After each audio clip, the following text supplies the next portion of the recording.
বর্তমান জামাতে ইসলাম বাংলাদেশ কি সঠিক রাজনৈতিক দল?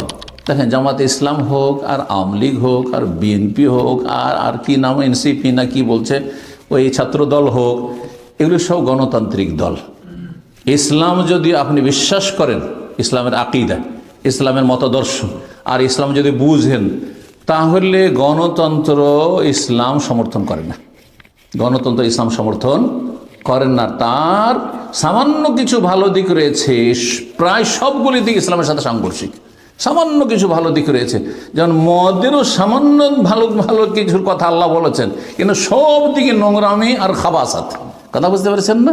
ঠিক ওই রকমই হ্যাঁ, আল্লাহ কোরআনে বর্ণনা করেছেন মদ সম্পর্কে, যে মদকে 3 বারে আল্লাহ হারাম করেছেন, 3 স্টেপে গিয়ে আল্লাহ হারাম করেছেন, শক্তভাবে হারাম করেছেন। ফাহালান্তুমুন তাহুন, থামবে না, ছাড়বে না মদ খাওয়া, এভাবে আল্লাহ জিজ্ঞেস করছেন।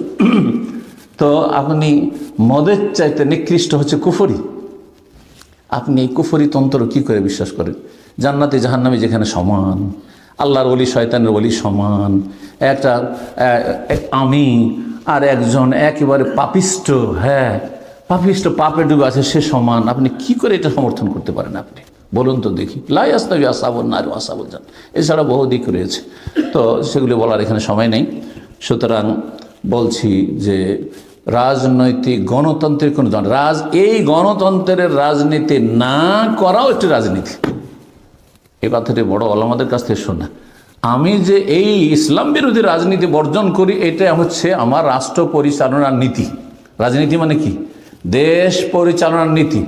আচ্ছা, আবু বকর, ওমর, ওসমান, হ্যাঁ আলী, তারা কোনভাবে ইসলাম দেশ চালিয়েছেন? এই দিয়ে, হ্যাঁ বলেন তো দেখি। তা আপনাকে ওইটাতে যেতে কি হচ্ছে? ওটাতে যেতে কি হচ্ছে? রাসূলুল্লাহ সাল্লাল্লাহু আলাইহি ওয়াসাল্লাম যখন প্রথম মক্কায় শুরু করেছেন কাজ, তখন একটা স্তর, কয়েকটা বছর, মাত্র 2, 3, 4টা বছর গেলেই তার একটা প্রস্তাব পেশ করেছিল কিনা, যে হে নবী, তোমাকে মক্কার রাজা বানিয়ে দিচ্ছি, ইনকুন্তা তরিদ মুলকান মাল্লাকনাক, তোমাকে কিং বানিয়ে দিচ্ছি, মালিক বানিয়ে দিচ্ছি, রাজা বানিয়ে দিচ্ছি, আর তুমি আমাদের দেবদেবীর বিরুদ্ধে বলিও না। মেনেছিলেন নবী সাল্লাল্লাহু আলাইহি ওয়াসাল্লাম? না। তো আপনাকে এই ইসলামের নাম ব্যবহার করে যে গণতন্ত্রে যাচ্ছেন আপনি, সেখানে আপনার বহু শিরক মেনে নিতে হবে, বহু পাপ মেনে নিতে হবে, সেগুলি সংস্কার করতেও পারবেন না, ক্ষমতা নেই। হ্যাঁ, কারণ জাতি ওই রকম তৈরি হয়নি।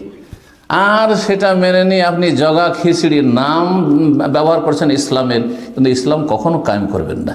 এটা আপনাদের দুনিয়ার স্বার্থ কায়েম করা। কেউ দুনিয়াদারি করে করছে, আর কেউ আপনি ইসলামকে পুঁজি করে করছেন। আপনি এইভাবে ধোঁকা দিবেন না। যারা দুনিয়াদারি করে রাজনীতি করছে আর লুটে পুটে খাচ্ছে, তারা আপনার ইসলামের অপব্যবহার, ইসলামের অপব্যাখ্যার চাইতে ভালো। যে ওদেরকে সবাই চেনে, কেউ মনে করেন না যে ওদেরকে ভোট দিলে নাকি হবে। আমি স্পষ্ট ভাষা, আওয়ামী লীগ বিএনপিকে ভোট দিলে নেকি হবে কেউ বলবেন? কেউ বলবেন না। কিন্তু জামাত ইসলামের ভোট দিলে জিহাদ হবে, এটা ওরা সবাই বিশ্বাস করে। নাউযুবিল্লাহ, লা হাওলা ওয়ালা কুওয়াতা ইল্লা বিল্লাহ, নাসালুল্লাহ সালামাত ওয়াল আফিয়া। আল্লাহ বুঝার তৌফিক দান করুন। বারাকাল্লাহু ফিকুম। জি।